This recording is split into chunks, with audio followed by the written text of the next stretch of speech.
শেষ হয়ে গেল। ও বাবাজি, একটু চিন্তা করেন, মনে মনে আল্লাহর কাছে অনুতপ্ত করেন, আল্লাহ জীবনে যত অন্যায় করেছি মাফ করে দাও। এখন থেকে নিয়ে আল্লাহ আর গুনাহ করব না, আর অন্যায় করব না। এইভাবে আজকে যেহেতু কান্নাকাটি করবেন, ইস্তিগফার করবেন, আল্লাহর কাছে মাফ চাইবেন। কিভাবে চাইবেন আমি আপনাদেরকে সূত্র বলে দিতেছি। আল্লাহর কাছে বলবেন, ওগো আল্লাহ, জীবনে কত অন্যায় করেছি, কত জুলুম করেছি, ও মালিক অনেক পাপাচার করেছি। আমার পাপের খবর কেউ জানে না, পৃথিবী না জানুক, আমি তো জানি আমি কি পাপ করেছি। হায়, পৃথিবী না জানুক, আমি তো জানি আমি কি পাপ করেছি। হায়, আমার পাপের করলে বিচার, বাঁচার আর নাই উপায় নাই। দয়াময় তুমি মাফ করো আমায়। বলেন না, দয়াময় তুমি মাফ করো আমায়। আমার পাপের খবর কেউ জানে না, যত অন্যায় করেছি ওগো আল্লাহ, গোপনে গুনাহ করেছি, তুমি গোপনে মাফ করে দাও। এইভাবে আল্লাহর কাছে বলেন। আজকে থেকে নিয়াত করেন, স্ত্রীকে আর বেপরদায় চলতে যাওয়া যাবে না, মেয়েদেরকে আর বেপরদায় ছেড়ে দেওয়া যাবে না, সন্তানদেরকে আর বেহায়াপনা অবলম্বনা করতে দেওয়া যাবে না। নিজে বাঁচবো, কঠোর নিয়াত করে এখান থেকে উঠবো। আর যতদিন হায়াত থাকবে, ইসলাম যেটা বলেছে, কোরআন যেটা বলেছে, স্ত্রী সন্তানকে আমি সেই পথ সেই মত অনুযায়ী চালাবো। তাদেরকে আমি শিখাবো ইসলাম কি, তাদেরকে আমি বোঝাবো কোরআন কি, তাদেরকে আমি শিখাবো রাসূলের জীবনী, তাদেরকে আমি জানাবো কোরআনের কথা, তাদেরকে আমি বোঝাবো ইসলামের কথা। আল্লাহকে খুশি করবেন ও মা ও বাবা, আল্লাহকে খুশি করবেন। সন্তানের মাথায় টুপি দিয়ে আল্লাহকে খুশি করবেন। মা মেয়েকে হিজাব পরিয়ে বোরকা পরিয়ে আল্লাহকে খুশি করবেন। ও বাবা নামাজ পড়ে আল্লাহকে খুশি করবেন, আল্লাহকে রাজি করবেন। ও মা ইবাদত করে আল্লাহকে খুশি করবেন, আল্লাহকে রাজি করবেন। সর্বোপরি সমস্ত আমল আল্লাহর জন্য করবেন। আল্লাহ আপনি মরতে দেরি যদি মুমিন মুমিনা হয়ে যান, আল্লাহ রাসূল বলেন তুফাতুল মুমিনিল মাউত, মুমিন মরতে দেরি জান্নাতে যেতে দেরি নাই। সুবহানাল্লাহ। তাহলে এই আয়াতের প্রেক্ষাপটে যতটুকু আমরা বুঝলাম, নিজে আজকে থেকে জাহান্নামের আগুন থেকে বাঁচার চেষ্টা বলেন করবো ইনশাআল্লাহ। আর আমার যারা পরিবার, আমার আয়ত্তে যারা আছে, আজকের থেকে যতটুকু আমি পারি ততটুকু চেষ্টা করব তাদেরকে নিয়ে জাহান্নামের আগুন থেকে বাঁচার জন্য পড়েন ইনশাআল্লাহ।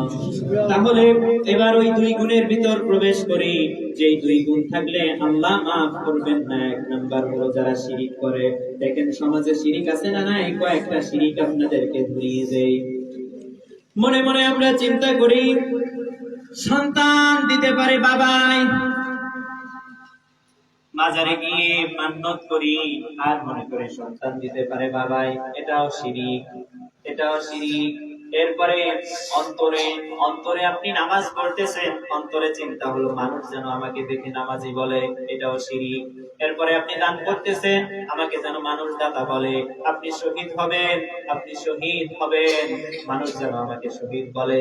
এটার কারণে মানুষ যেন আমাকে শহীদ বলে, জানার লোকটা শহীদ হয়েছে, এই কথাটা শোনার জন্য আপনি শাহাদাত বরণ করলেন, স্বেচ্ছায় শহীদ হলেন। এই চিন্তা নিয়ে যে ব্যক্তি মরবে, এই শাহাদাত আল্লাহর দরবারে গ্রহণ হবে না। দান করবে, আল্লাহর দরবারে গ্রহণ হবে না, শিরিক হয়ে যাবে। মানুষকে দেখানোর জন্য দান, মানুষকে দেখানোর জন্য নামাজ, শিরিক হয়ে যাবে। এই যে আজকে আমলের জন্য এসেছেন, এটা যদি মানুষ দেখানো হয়, আল্লাহ কসম করে বলি শিরিক করে ফেলেছে। আজকের আমল করতে বসেছেন, মানুষ যেন আমাকে জিকিরওয়ালা বান্দা বলে, মানুষ যেন ইবাদত গুজার বান্দা বলে। আজকে আপনি এটা বলার কারণে, মনে মনে ধারণা করার কারণে, মনে মনে চিন্তা করার কারণে আপনি শিরিকে প্রবেশ করে ফেললেন। আর শিরিককারী ব্যক্তিকে এই রাতে আল্লাহ মাফ করেন না। এরপরে যারা চিন্তা করে আমাকে আল্লাহ খাওয়াই, এটা তো আল্লাহ বলেছেন আল্লাহু খায়রুর রাযিকিন, রিজিকের মালিক আমি আল্লাহ। কিন্তু মাঝে মাঝে দেখেন অনেকেই চেষ্টা করে, অনেকেই চিন্তা করে, অনেকেই বলে, খেয়াল করে দেখবেন, মনে করেন একটা লোক, ধনী একজন মানুষ গরিব একজন মানুষকে একটা ভ্যান অথবা একটা রিক্সা কিনে দিয়েছে।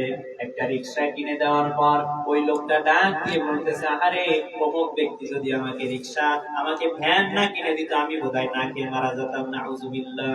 খাওয়ানোর মালিক বলেন তো কে? তাহলে এই কথাটা বলার সঙ্গে সঙ্গে শিরিক হলো নাকি হয় নাই? হইছে না? তাহলে আমরা কথায় বার্তায় এমন ভাবে শিরিক করতেছি, আর কোন শিরিককারী ব্যক্তিকে আল্লাহ আজকে মাফ করবেন না। মা বোনেরা আমাদের থেকেও বেশি শিরিক করে, কুসংস্কার অন্তরের ভিতর লালন করে, হিন্দুয়ানি প্রথা অন্তরের ভিতর লালন করে, খ্রিস্টানের প্রথা অন্তরের ভিতর লালন করে। ও মা, ও বোন, তোমার ভিতরে যদি শিরিকের কোনো গন্ধ থাকে, আজকে তওবা করবা, আজকে তওবা করবা, তওবা করে জীবনে আর কখনো শিরিক করবা না। আল্লাহ তাআলা বলেন, আল্লাহ তাআলা বলেন, আল্লাহ বান্দা যদি সমুদ্রের ফেনা পরিমাণ, পাহাড় সম পরিমাণ, তামাম আসমান জমিন পরিমাণ গুনাহ নিয়ে আমার সামনে দাঁড়ায়, আর ওই গুনার ভিতরে যদি একটা শিরিকও না থাকে, আমি আল্লাহ চাইলে তাকে মাফ করে দিতে পারি। যদি শিরিক থাকে, তওবা না করে মারা গেলে তাকে আমি মাফ করব না। এবার শিরিকের আসল জায়গায় আসেন। এই যে সামনে কথায় প্রসঙ্গে বলে ফেলি, এটা আমরা বলি সামনে নির্বাচন আসতেছে, আসতেছে কি আসতেছে না?